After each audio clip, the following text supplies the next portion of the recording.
2013 से 2021 को इंची टेप से नाप लीजिए और पूरे देश का दौरा करिए। सड़क पे, हाईवे पे, एयरपोर्ट के ऊपर, मस्जिद, फ्लाईओवर के नीचे, सरकारी जमीन पे लाखों मस्जिद 2013 से 2021 तक बन गई। आप तो उन लोगों में से हैं कि आपके घर के सामने भी अगर कोई मस्जिद बना देगा तो आप अपने दरवाजे में से एक पट खोलेंगे, दूसरे से निकल जाएंगे, हमें क्या फर्क पड़ता है। घूम के देखिए, आंध्र प्रदेश हाई कोर्ट में एक केस गया, वो भी जज कुछ अपने ही तरीके का था। उसने कहा कि इस कानून को संसद ने पास किया है, इसलिए मैं इस पे सुनवाई नहीं कर सकता, लेकिन मैं जानना चाहता हूं। उसने जानबूझ के ये किया, आपके लिए क्या, मेरे लिए क्या। आप ईमानदारी से बताइए, क्या हम चौकन्ने थे कि उस जज ने ये मुकदमा क्यों लिया? उस जज ने इस मुकदमे के माध्यम से आपको मैसेज देने की कोशिश की, लेकिन आप तो किसी और काम में बिजी हैं। आप तो इस बात में बिजी हैं कि मोदी को निपटाया कैसे जाए, क्योंकि मेरी जाति के 2 मंत्री नहीं बने हैं। आपका तो एजेंडा ही कुछ और है। आपको अपने आदमी से रातों रात सब कुछ चाहिए। 700 साल गुलाम रहे, कभी उस गुलामी से निकलने के लिए कभी आपने जंग की?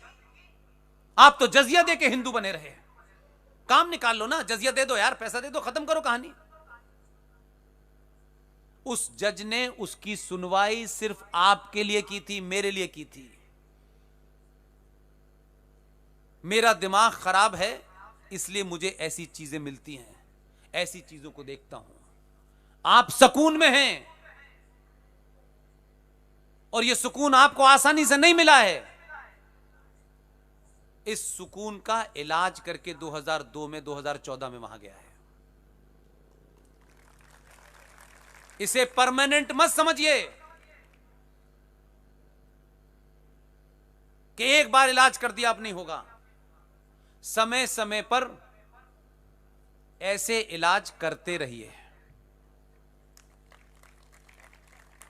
और समाज करे, ताकि समाज परमानेंट है। सरकार तो किसी दिन भी चली जाएगी, किसी दिन कोई दूसरी आ जाएगी।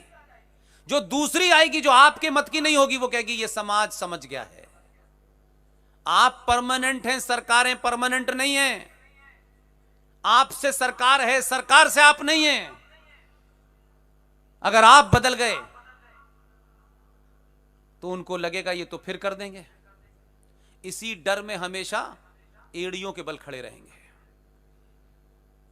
इसलिए मेरा आपसे विनती है, उस जज ने जिस कारण से यह मुकदमा सुना, उसने कहा कि मैं इस पे सुनवाई नहीं कर सकता, लेकिन मैं इसको जानना चाहता हूं। आंध्र प्रदेश हाई कोर्ट के जज ने सारे तथ्य इकट्ठे किए ताकि कल कोई आरोप न लगा पाए कि यार ये तो कुछ झूठी बातें विश्व हिंदू परिषद ने फैला दी हैं, बजरंग दल ने फैला दी हैं, हिंदूवादियों ने फैला दी हैं। ये आरोप न लगा पाए। उसने आपकी मदद की, लेकिन आपने उसकी मदद को भी ठुकरा दिया। अपने पूरे सुनवाई के दरमियान, जो कि लीगल नहीं थी, लेकिन साक्ष्य इकट्ठा करने के लिए हाई कोर्ट ने उसने ऑर्डर करे कि मुझे इस पूरी स्थिति से अवगत कराया जाए, और उसने उस पर कोई फैसला नहीं दिया। कहा कि संविधान, आपकी संसद की वजह से मैं इस पर सुनवाई नहीं कर सकता। लेकिन ऑब्जर्वेशन में क्या कहा उसने? ऑब्जर्वेशन में ये आंध्र प्रदेश हाई कोर्ट के जज का स्टेटमेंट है। उसने कहा कि भारत की जितनी भी भूमि है, लैंड एरिया है, सबसे ज्यादा लैंड एरिया रेलवे के पास है। नंबर 2 पे ये लैंड एरिया डिफेंस के पास है। नंबर 3 पर ये डिफेंस के बाद नंबर 3 पर ये वक्फ बोर्ड के पास है। अब आप कहेंगे हम 90 करोड़ लोग हैं, अगर हम अपने घरों की गिनती भी कर लें तो 90 करोड़ लोगों के पास कितनी जमीन होगी? ये गलतफहमी है आपको। ये आंध्र प्रदेश हाई कोर्ट के जज का ऑब्जर्वेशन है। आप भारत माता चिल्ला, वो तो चाहते हैं कि आप इस घुट्टी में पिले रहें, भारत माता की जय, भारत। आप पढ़े लिखे लोग ये करेंगे, वो गरीब आदमी सोचेगा भारत माता तो यार है, तो यार इतने सारे लोग हैं, हमारी सरकार है, हमारी पुलिस है, यहां भी हिंदू वहां भी हिंदू, लेकिन हैं कहां आप?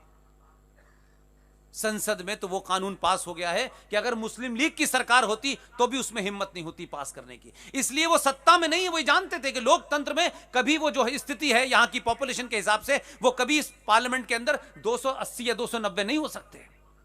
उन्होंने आपकी वीकनेस पकड़ी, उन्होंने आपको आगे बढ़ाया।